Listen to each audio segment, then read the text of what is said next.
नमो तस्स भगवतो। हेलो साथियों, स्टार नालंदा में आपका स्वागत है। मैं डॉक्टर बाल गंगाधर बागी।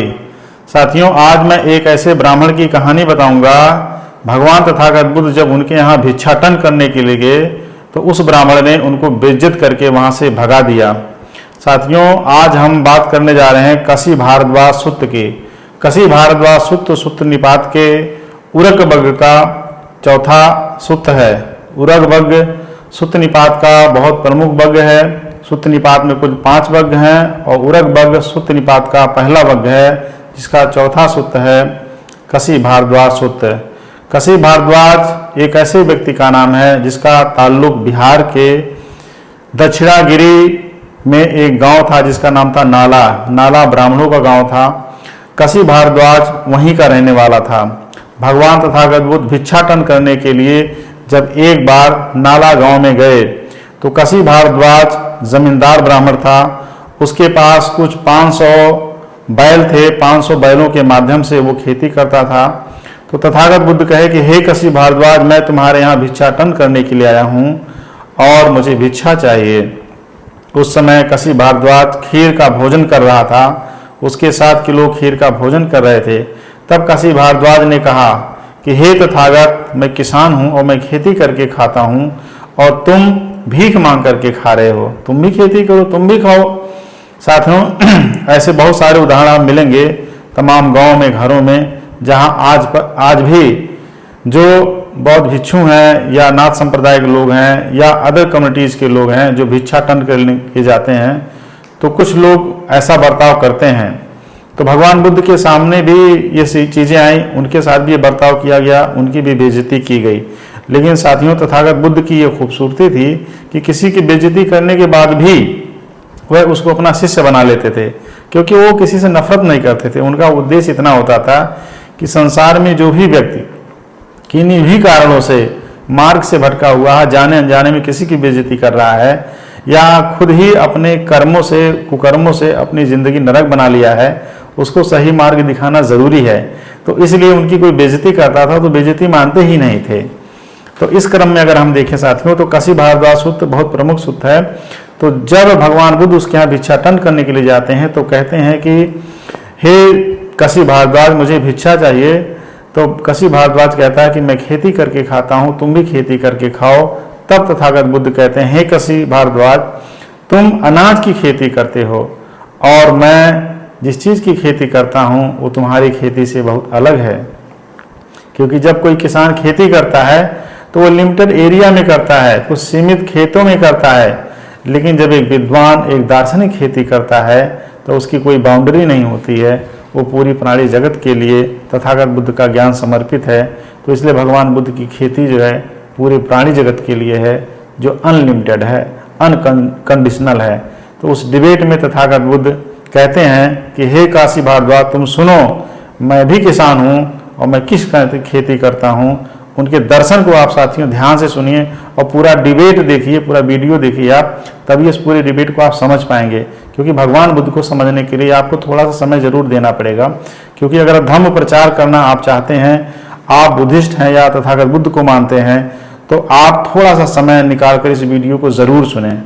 तब तथागत बुद्ध कहते हैं साथियों, आप फिर कहते हैं तथागत कि लज्जा जो है वो हल दंड की तरह है, हल के लकड़ी की तरह है, और जो मेरा मन है वो नाथ की तरीके से है।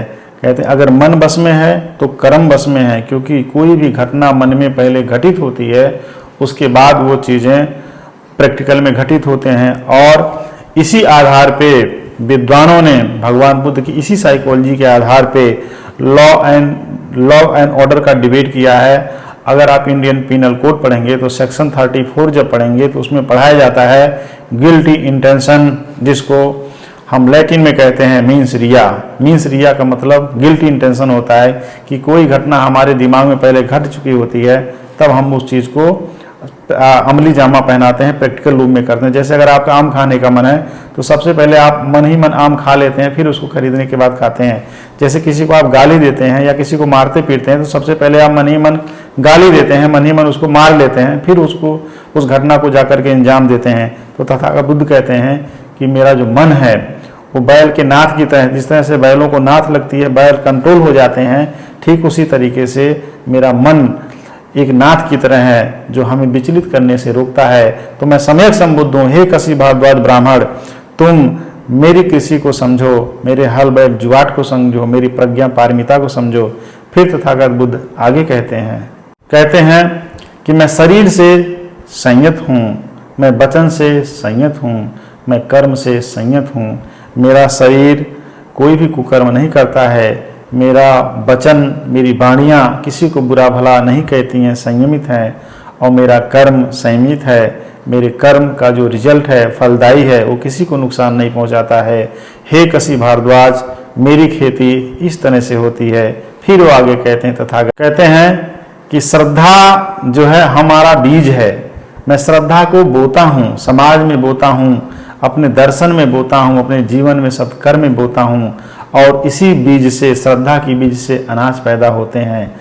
और मैं तप का बरसात करता हूँ, जिस तरह से वर्षा की बूंदें अनाज पे, फसलों पे गिरती हैं और फसलें लहलहाने लगती हैं, खेत हरे भरे हो जाते हैं, उसी तरीके से मेरी तपस्याचर्या है, मेरा सम्यक मार्ग है, मेरा अरहत्व का मार्ग है। जो भी इसके रास्ते पे चलता है वह निश्चित ही निर्वाण की तरफ जाता है। तो तथागत बुद्ध कहते हैं कि श्रद्धा रूपी बीज को मैं बोता हूँ, और तप रूपी जो वृष्टि है, जो वर्षा है, उसको मैं करता हूँ।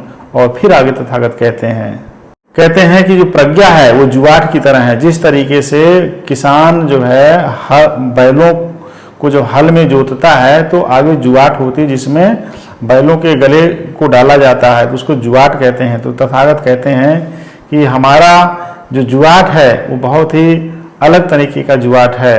वो प्रज्ञा कहते हैं, जो प्रज्ञा का जुआट है। कहते हैं कि हम प्रज्ञा के जुआट के माध्यम से, जिस तरीके से एक किसान जुआट में हल बैल को जोतता है, जोड़ करके फिर खेत को जोतता है, तो उसी तरीके से मैं प्रज्ञा रूपी जुआट के माध्यम से खेती करता हूँ, और शरीर, मन, कर्म, वचन को संयमित रह करके आगे बढ़ता हूँ। फिर तथागत कहते हैं तथागत कि लज्जा जो है वो हल दंड की तरह है, हल के लकड़ी की तरह है, और जो मेरा मन है वो नाथ की तरीके से है।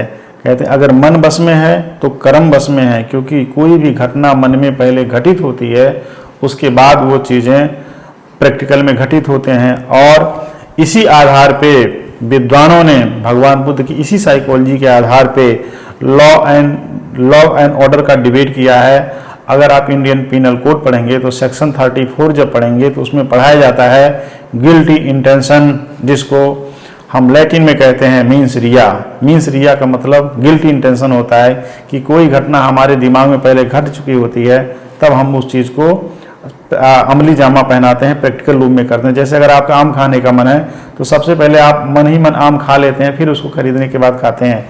जैसे किसी को आप गाली देते हैं या किसी को मारते पीटते हैं, तो सबसे पहले आप मन ही मन गाली देते हैं, मन ही मन उसको मार लेते हैं, फिर उसको उस घटना को जाकर के अंजाम देते हैं। तो तथागत बुद्ध कहते हैं कि मेरा जो मन है वो बैल के नाथ की तरह, जिस तरह से बैलों को नाथ लगती है, बैल कंट्रोल हो जाते हैं, ठीक उसी तरीके से मेरा मन एक नाथ की तरह है जो हमें विचलित करने से रोकता है। तो मैं सम्यक संबुद्ध हूँ, हे कसी भारद्वाज ब्राह्मण, तुम मेरी कृषि को समझो, मेरे हल बैल जुआट को समझो, मेरी प्रज्ञा पारमिता को समझो।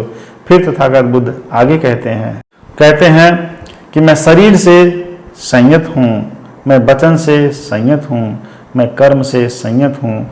मेरा शरीर कोई भी कुकर्म नहीं करता है, मेरा वचन, मेरी वाणियाँ किसी को बुरा भला नहीं कहती हैं, संयमित हैं, और मेरा कर्म संयमित है। मेरे कर्म का जो रिजल्ट है, फलदायी है, वो किसी को नुकसान नहीं पहुंचाता है। हे कसी भारद्वाज, मेरी खेती इस तरह से होती है। फिर वो आगे कहते हैं तथागत, आगे सुनिए साथियों। तथागत कहते हैं कि सत्य की निराई के माध्यम से, जिस तरीके से किसान फसलों के खरपतवार निरा करके फसलों को उपजाऊ बना देता है, खेत को उपजाऊ बना देता है, फसलें और ज़्यादा प्रोडक्शन उत्पादन करने लगती हैं, तो तथागत बुद्ध कहते हैं सत्य की निराई के माध्यम से मैं अपने जीवन को संचालित करता हूँ, सारे असत्य को निकाल देता हूँ, सारे झूठ फरेब को मन से निकाल देता हूँ, उनको मनोभाव के अंदर आने नहीं देता हूँ। मैं सम्यक संबुद्ध हूँ, हे कसी भारद्वाज, मेरी खेती ये है, तुम्हारी खेती अनाज उत्पादन की है, मेरी खेती मानवता के उत्पादन की है। फिर तथागत आगे कहते हैं कि अरहत हमारी खेती का फल है, उत्पादन है, और इस फल और उत्पादन को समझने की ज़रूरत है। और मैं ब्रह्मचर्य को फॉलो करता हूँ, मैं सेक्सुअलिटी के पीछे नहीं भागता हूँ, मैं संयमित हूँ, मेरा चित्त निर्मल है, मेरा मन निर्मल है। हे कसी भारद्वाज, मेरी तरह खेती तुमको भी करनी चाहिए। तुम्हारी खेती सिर्फ अनाज उत्पादन की है, हमारी खेती समस्त प्राणी जगत के कल्याण के लिए है। फिर तथागत आगे कहते हैं कि मैं निर्वाण की गाड़ी चलाता हूँ। जिस तरीके से बैल गाड़ी को खींचता है तो सामान को इधर से उधर ट्रांसपोर्ट करता है, ट्रांसपोर्टेशन के काम में आता, तथागत बुद्ध कहते हैं मैं पूरे प्राणी जगत के कल्याण के लिए निर्वाण की गाड़ी हाँकता हूँ कि सबका निर्वाण हो, सभी सदकर्म से जुड़ें। और हमारी कृषि जो है अमृतदायी है, फलदायी है, चिरकालीन है, वो हमेशा चलने वाली, गतिमान है, सबको सुख पहुंचाने वाली है। तो हमारी खेती इस तरीके से है। हे कसी भारद्वाज, तुम्हारी खेती अलग है। तब कसित भारद्वाज बहुत लज्जित होता है और लज्जित होने के बाद तथागत बुद्ध के पास कांसे के थाली में, उस समय कांसे की थाली चलती थी, तो कांसे की थाली में खीर परोस करके लाया और कहता हे तथागत, आप खीर का रसास्वादन कीजिए, आप खीर को चखिए। तब तथागत बुद्ध कहते हैं हे कसी भारद्वाज, धम्मोपदेश करने के बाद मैं किसी का भोजन नहीं ग्रहण करता हूँ। क्योंकि साथियों, आप समझने की जरूरत है, अगर कोई आपके दरवाजे पे आए, आप पहले उसकी बेइज्जती कीजिए, उसके बाद आप उसको भोजन दीजिए, तो क्या उस भोजन में प्रेम है? नहीं है। तो तथागत बुद्ध कहते हैं कि हे कसी भारद्वाज, तुम्हारी इस भोजन में प्रेम नहीं है, तुमने पहले बेइज्जती किया, अब तुम भोजन दे रहे हो। मेरे धम्मोपदेश के बाद तुम कन्विंस हुए हो, तुम मेरी बात को समझ पाए हो, अब तुम भोजन दे रहे हो, इसमें प्रेम नहीं है। प्रेम होना चाहिए। तथागत क्या, तथागत की पूरी शिष्य मंडली में और इस प्राणी जगत में लगे हुए तमाम दार्शनिकों में से कोई भी ऐसा नहीं है जो इस खीर को खा करके हजम कर सके, पचा सके। इस खीर में अपनेपन की खुशबू नहीं आती है, इसमें घृणा है, इसमें नफरत है। तब कसी भारद्वाज बहुत लज्जित होता है, कहता है फिर मैं क्या करूं तथागत? तो तथागत बुद्ध कहते हैं हे कसी भारद्वाज, इस खीर को घास रहित जमीन पर फेंक दो, उस जगह भी फेंको जहाँ पे घास ना हो, क्योंकि घास में बैक्टीरिया होते हैं, घास खुद भी एक जीव की तरह है। तो अगर घास पे फेंकोगे तो घास खराब हो जाएगी, जीव जंतु मर जाएंगे। इसलिए ऐसी जगह फेंकना जहाँ पे घास ना हो, या तो जीव रहित जल में इसको डुबा दो, उस जल में डुबाना जिसमें जीव ना हो। तब कसी भारद्वाज कांसे की थाली को लेकर के जाता है और पूरी खीर को जीव रहित जल में डुबाता है। तो देखता क्या है कि वहाँ नज़ारा ही कुछ और है और पानी से भाप निकलना शुरू हो जाता है, क्योंकि खीर गर्म थी। उसके बाद वो बहुत लज्जित और शर्मिंदा होता है। तथागत बुद्ध के समझाने का तरीका कितना निराला साथियों, देखिए कि वो दुष्ट से दुष्ट प्रवृत्ति के व्यक्ति को कितना प्रैक्टिकल तरीके से समझाते हैं। फिर वो कहता है हे तथागत, जिस तरीके से अंधेरे में कोई चिराग जला देता है, उजाला हो जाता है, उसी तरीके से आज आपने मेरी जिंदगी में उजाला ला दिया है, मेरी आंखें खुल गई हैं। आप अंधेरे की इस दुनिया में धम्म के प्रकाश पुंज हैं। आप मुझे अपना शिष्य स्वीकार कीजिए, मुझे सन्मार्ग पे लगाइए। और हाथ जोड़कर भगवान बुद्ध को नमन करता है कसी भारद्वाज ब्राह्मण, और भगवान बुद्ध उसको माफ करते हुए अपने शिष्य मंडली में शामिल कर लेते हैं। और देखिए साथियों, किसी का हृदय परिवर्तन जब होता है तो वह व्यक्ति अगर सही मार्ग पे लगे तो कितना महान बन जाता है। तो इतिहास में जब हम पढ़ते हैं, बौद्ध दर्शन के इतिहास में जब पढ़ते हैं, बौद्ध साहित्य के इतिहास में पढ़ते हैं, तो हमें मिलता है कि कसी भारद्वाज एक अरहत भिक्षु बने। अरहत भिक्षु बनना आसान बात नहीं है साथियों। तो कसी भारद्वाज जिस तरह से तथागत बुद्ध की बेइज्जती किया, और बेइज्जती करने के बाद उसका हृदय परिवर्तन हुआ, और हृदय परिवर्तन होते ही वह व्यक्ति उनकी शरण में चला जाता है। तो भगवान बुद्ध की एक खासियत थी साथियों कि एक लड़की उनके पास आई और बोले कि तुम्हारा बेटा हमारे पेट में पल रहा है और तुम यहाँ बैठ करके ज्ञान दे रहे हो। यह भी त्रिपिटक ग्रंथ में है और जब तथागत को समझाते हैं तो शर्म से पानी होकर के उनके चरणों में गिर जाती है कि तथागत इसमें आपकी कोई गलती नहीं है, लोग मुझे तैयार करके लाए थे ताकि मैं आपकी बेइज्जती करूं। यह इस पे मैं अलग से वीडियो बनाऊंगा साथियों, तथागत को समझने के लिए। इसके अलावा साथियों आप देखेंगे जो है अंगुलीमाल तलवार लेकर तथागत गौतम बुद्ध को जान से मारने आया है, और तथागत जब धम्मोपदेश करते हैं तो तलवार फेंक करके उनके चरणों में गिर जाता है। तो अंगुलीमाल जैसे डाकू भगवान बुद्ध से कन्विंस हो जाते साथियों। इसीलिए बौद्ध धर्म को फैलाने वाले लोग जो आज एक धर्म की बुराई करते हैं और धर्म की बुराई करने के बाद ये सोचते हैं कि मैं बौद्ध धर्म को फैला लूँगा, वो बहुत बड़ी गलतफहमी में जी रहे हैं, क्योंकि किसी भी दूसरे धर्म की बुराई करके आप अपने धर्म को नहीं फैला सकते।